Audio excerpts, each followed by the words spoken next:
Hey friends, if you wish to log into your ChatGPT account, then please watch this video. I will guide you through the process.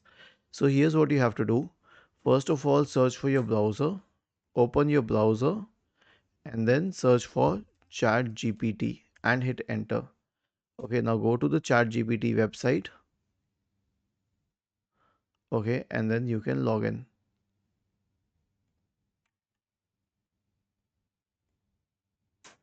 Click on login. Now we have multiple options. We can either log in using a registered email ID or any phone number, but the best options are to log in using your Google, Microsoft or Apple account. Since the process is same for all three of these, I will use the Google account.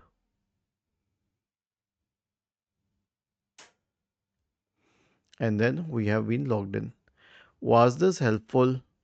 If yes, then please subscribe to the channel. If not, then let us know in the comment section of the video on how we could help you further. Thank you for watching this video and have a nice day.